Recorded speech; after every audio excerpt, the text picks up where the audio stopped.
I'm Costa from Car Focus, and today we're going to be looking at the Nissan X-Trail. Now, we've looked at the X-Trail before, but today we're looking at the TIL, which is the top of the range, and the one we have here today is the e-POWER. The e-POWER is a powertrain option that is available in the new X-Trails that hasn't been there before in previous generations. And that's some of the things that we're going to talk about today, but we're also going to take you through the balance of the car. We do cover quite a lot in these videos, so if there's something specific you want to look at, use the chapters to skip ahead in the description below. If there's another vehicle that you'd like us to cover that we haven't done so far on the show, leave that in the comments below and we'll see what we can do about finding the car that you want us to do a walkthrough on. In the top of the range TIL, you get quite a lot of chrome finish on the front bumper. You do get this beautiful Nissan badge that's been done up really nicely. From the looks of it, also has some of the radar sensors and stuff built into the back of it, which allows them to free up this bottom grille and give it a more traditional look. They've also used chrome across the front bottom end of the bumper, as well as some chrome to highlight the V-shape of the front grille. Piano black, there's a lot of piano black today on the TIL that we have here today. They've used a fair amount of it on the front grille here, and you'll see a lot more of it throughout the vehicle as we go through it. LED daytime running lights and LED headlights. You've got your front park sensors running across the front of the vehicle, and you've also got your 360-degree view camera, which forms part of the parking aids as well as the driving aids that the vehicle is fitted with. In terms of safety, the vehicle is fitted with intelligent forward collision warning, intelligent emergency braking, rear automatic braking, cruise control, and intelligent lane intervention. Under the hood, the Nissan X-Trail comes with two different power options. You can either go with a conventional 2.5 litre petrol engine, or you can go with the e-POWER, which is the one we have here today. The e-POWER is fitted with a 1.5 litre petrol engine and is classified on the books as a hybrid. It is a hybrid because it utilizes two electric motors, a battery, and an internal combustion engine, but it does it a little bit differently to the way other hybrids do. And what I mean by that, the e-POWER doesn't actually run the wheels with the internal combustion engine. So the car is powered all the time by two electric motors, one that powers the two front wheels and one that powers the two back wheels. So it is a four-wheel drive or all-wheel drive. The internal combustion engine is used for one purpose only, and that is to recharge the battery whenever it runs out of electricity. The important thing to understand about the e-POWER is that it is a hybrid, but it's what they call a non-plug-in hybrid, meaning that you can't charge the battery by plugging it into the wall socket. You have to use the internal combustion engine to recharge the battery. It does give you slightly better fuel economy at 6.1 litres per 100 kilometers as opposed to 7.8 litres per 100 kilometers on the 2.5 litre petrol engine. That's comparing the 4x4s. The 4x2 has a slightly better economy. The side of the vehicle, and looking at the TI that we have here today, it is the top of the range in the X-Trail. It also has these 20-inch alloy wheels, which are unique to the e-POWER. If you get the petrol version, you get the 19-inch alloys on this vehicle. On the side of the car, again, a fair bit of use of piano black on the rear view mirrors over here, as well as in terms of the styling on this arch that runs all the way across the top here, is then broken with this little touch of chrome that runs through there. On the side of the vehicle, you've got your proximity key door sensors for opening and closing or locking and unlocking the car. And you also get the e-POWER badge just sitting just over there. Styling wise, you get this black finish at the bottom of the doors with another chrome strip that runs stylishly through there. You've also got this black trim around the wheel arches, giving them a much bigger stance and also reducing the amount of body color that you see on the side of the vehicle. Looking at the top of the vehicle, you also get these roof rails that are finished in a flat aluminium finish. The X-Trail comes in 9 different color options. There are 5 two-tone color options, and one of them is champagne with a black roof, which is the one we have here today. The car's got a really classy look on the side for me because of the privacy glass at the back, coupled with the rear sunshades that can actually go up and down on the rear windows. Gives you the option to really black out the back of the vehicle and darken it off. I really like that they've done a proper alloy wheel on the back of the vehicle, well, on the whole vehicle. A lot of the manufacturers on electric or hybrid or e-powered vehicles tend to go for a very different type of look on the alloy, and I like that they've stuck with the traditional alloy wheel on this one. The only way to recharge your e-POWER is with good old-fashioned fossil fuel, and it does take 91 RON as a minimum, although the brochure does say that they recommend 95 for the e-POWER. The rear styling of the car is your spoiler that comes across the top here, well styled with your dolphin fin aerial, your high-mounted stoplight, a lot of darkened out, very black looking at the back. The rear taillights wrap around nicely on the side. Your Nissan badge prominent in the center with the X-Trail logo below that. You also get e-Force, which is your four-wheel drive, electric four-wheel drive, which is unique to the e-Power X-Trail that we have here today. Your boot release just underneath there. A quick shout out to Southern Vales Nissan for making this vehicle available to us today for this walkthrough. Power tailgate released just there.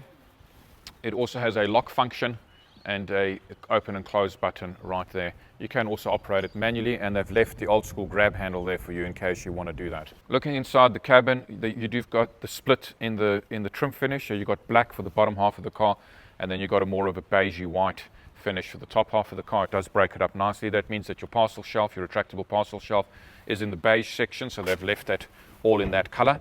That is retractable, and it comes up and slides away very neatly just like that. And it's also removable.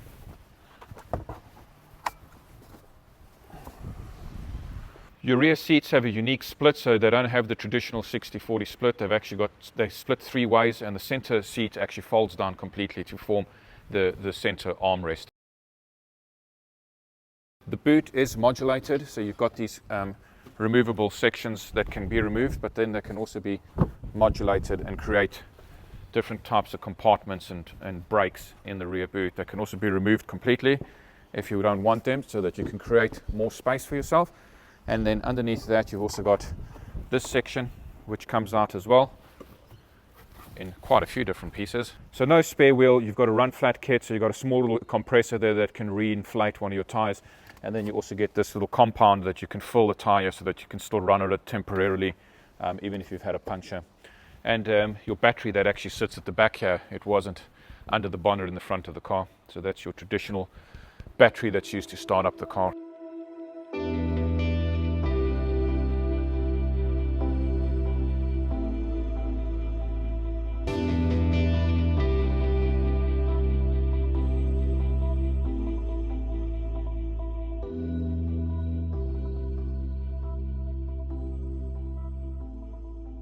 In the back seat of the vehicle, a fair bit of legroom at the back. Comfortable seats finished in this leather finish, and quilted as well, just to break up that sort of monotonous look that leather seats can sometimes get. You do get a sense that you're sitting pretty high up here, that I'm kind of sitting and looking a little bit down on the front passengers. I think that's been done intentionally. It does end up giving me, as a back passenger, I have great visibility. I can actually see really well through the front window, and it does feel pretty elevated at the back here. Having said that, it doesn't really compromise the headroom, so I still have good headroom. I think that the sunroof is probably compromising my headroom more than anything else, because sunroofs do tend to eat up a little bit of that headroom. You've got all your normal cabin lights that you'd expect it to have, grab handles. At the back here, the one thing that does jump out is the fact that you've got heated seats for the rear passengers in the TI that we have here today. So the rear passengers can actually control their heated seats from here. They also get a USB-A, USB-C charge point, and they also get controllers for their air cons as well as rear air vents. So well taken care of, the rear passengers. The rear armrest is actually the third seat, so you pull this little lever here and bring it down. So essentially, like any car, I guess, as soon as you activate the center armrest, you give up that center seat. In here you've got a storage compartment, two different cup holders, and a lot of room for the arms. Because they've used the whole rear seat for the armrest, it does mean that you get a full armrest without compromising the cup holders or infringing on each other's space. The seats also slide backwards and forwards, giving you the ability to adjust your space. And in addition to that, they also recline, so you can also, using that lever, recline the back seat. There's a lot of really nice finishes in the back of the vehicle. They've used a bit of brown trim finished off the top of the door, so they haven't just gone all black like a lot of manufacturers do. They've also given it this soft leather finish on the doors, a bezel around the door handle, and on top of that, in the TI that we have here today, you get these retractable sun visors. So all in all, you feel really cocooned here at the back, and it's got a bit of a limo feel to it. You add all these luxury finishes, sunshades, your elevated seating position, your great visibility, and you actually really enjoy being a back passenger in the X-Trail. You also get a panoramic sunroof, which, coupled with your high seating position, gives you lots of visibility and the ability to really feel like you can see out in all directions while sitting at the back of the X-Trail. For all of you who tuned in for my favorite feature, it's not the biggest deal, but I really like it. Have a look at this, these rear doors. At this stage, I've got this door open in the normal position that a rear door would open, but the X-Trail has a little trick up its sleeve. It actually lets you open the door that much further. They call them 85-degree doors. They're almost 90-degree doors, so they're at a perpendicular, and they give you this crazy amount of accessibility into the back of the vehicle. Love those. Looking at the front of the cabin, the X-Trail does have this very prominent center console. It is very well finished with good soft touch materials, angled this way too, which just gives you that extra bit of room and sense of space as you climb in the vehicle. It also means that the areas where you'd normally rest your knee on long distance drives is well padded and protected. The front dash kind of V's off in a traditional sense. It's still got the brown finish at the top, so the brown and the black marrying in with the doors really nicely, as well as this beautiful stitching that runs all the way across the front dash and also lines up neatly with the doors. You get a wood grain finish on the front of the dash here, but it's not very dominating. It's a little bit subtle, a little bit understated, and it doesn't jump out at you too much. You've also got this chrome finish strip at the bottom, which finishes it off really nicely. Your glove box over here, a traditional glove box, what you'd expect to see with good storage space in there. Your front seats are finished in the same quilted leather finish as the rest of the vehicle, with the white stitching running all the way through, and they've also got this sort of buckety kind of effect, so they hug you and keep you nice and comfortable. 6-way electric seats for the front passenger and for the driver. The seats are also heated. You also get this very clever second storage compartment underneath there. It is fitted with this non-slip rubber mat, so things won't go flying around at the back there, and it comes all the way to the back here. It also has mood lighting, which runs through the dash, through the doors, and through these consoles all the way through the vehicle. A unique little feature on this X-Trail is memory seats for the passenger side. Usually when they put memory seats, it's only for the driver, but in this case even the passenger gets 2 settings for memory seats. Your memory seat settings just over there. You've also got central locking, electric folding mirrors, and all your electric windows. Now the electric windows do have one touch operation all the way through. The brown finish from the top of the dash makes its way across to the tops of the doors, as well as your mood lighting that runs subtly through there. This button is for your steering assist system to activate and deactivate, and this button is for your heads-up display, which is a proper mirrored and integrated heads-up display.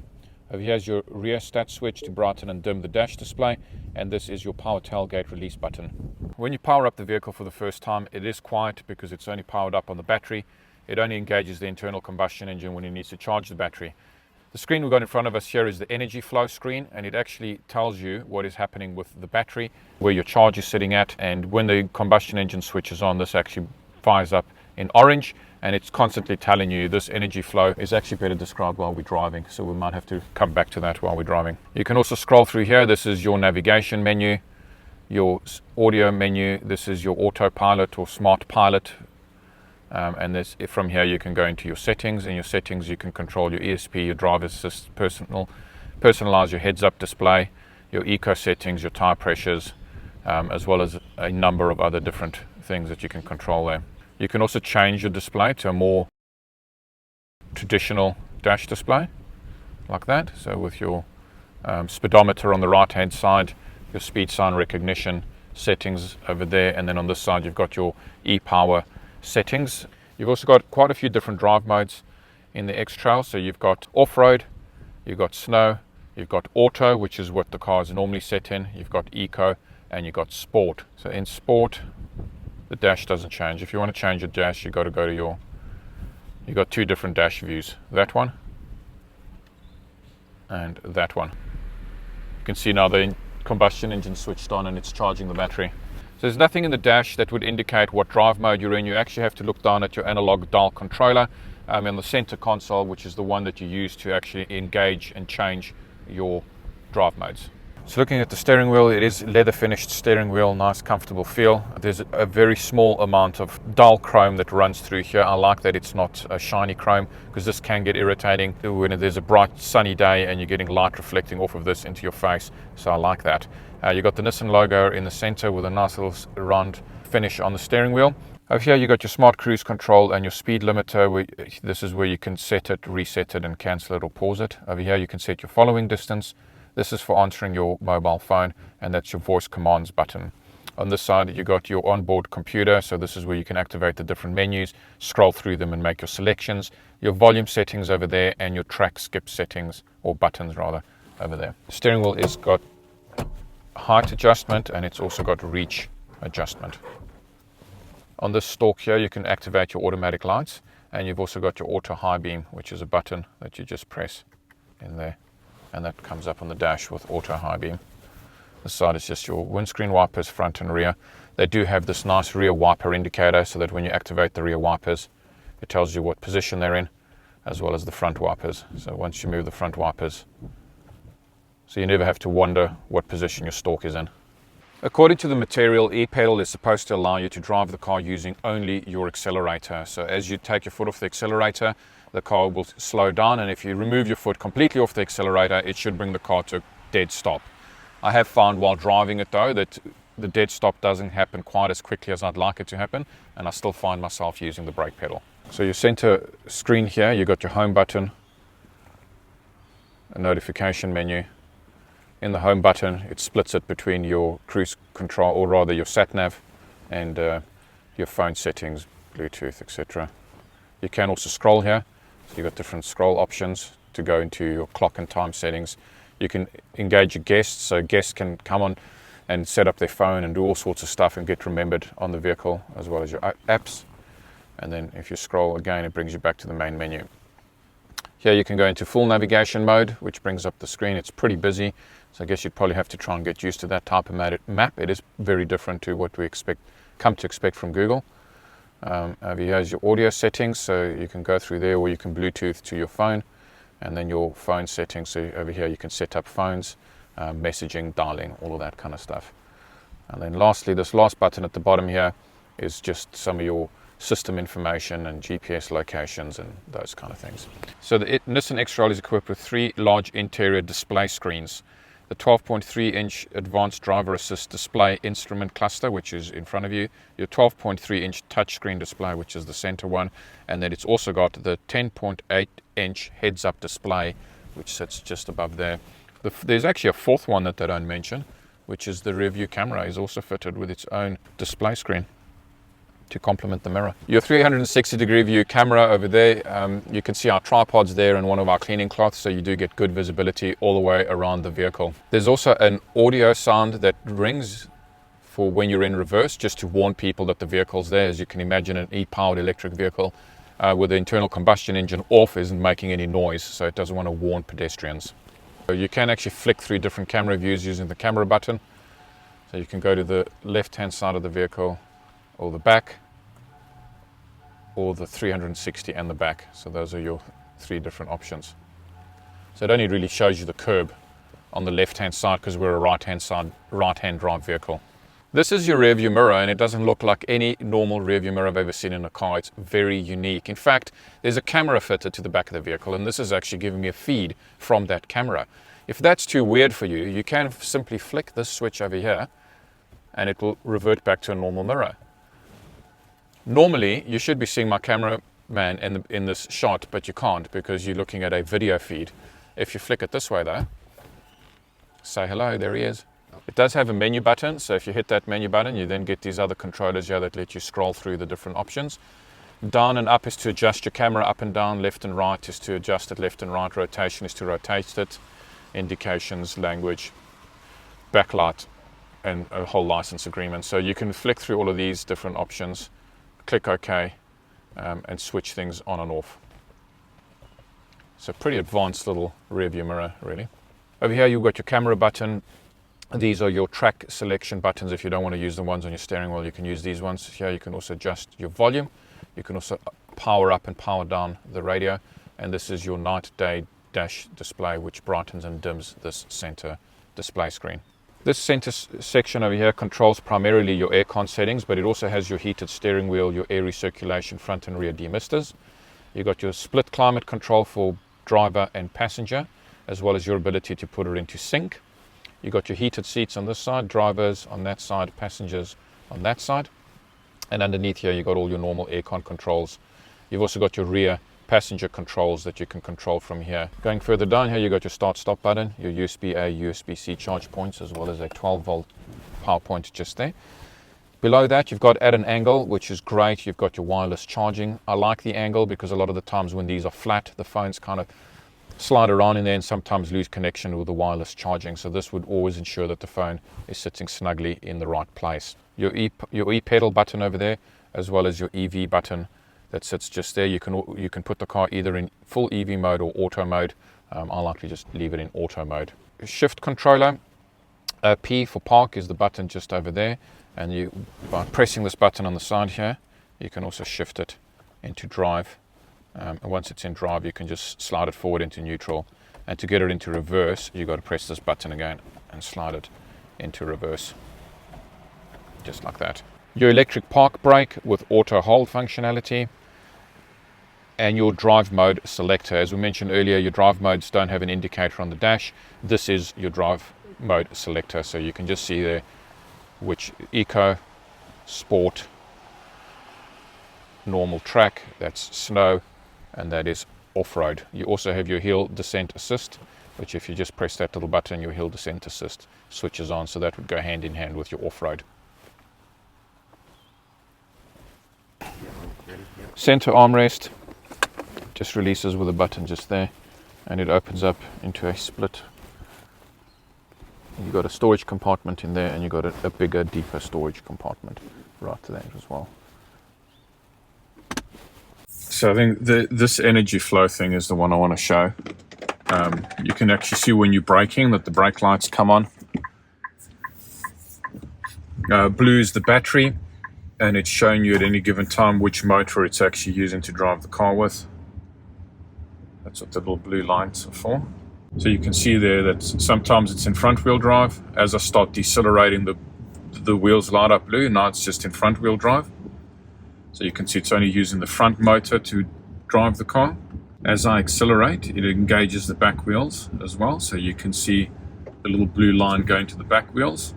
And as I decelerate, or I take my foot off the e-pedal, the wheels light up blue. That means it's now using regenerative braking. It's transferring kinetic energy from the wheels back into the battery. So it's actually charging the battery.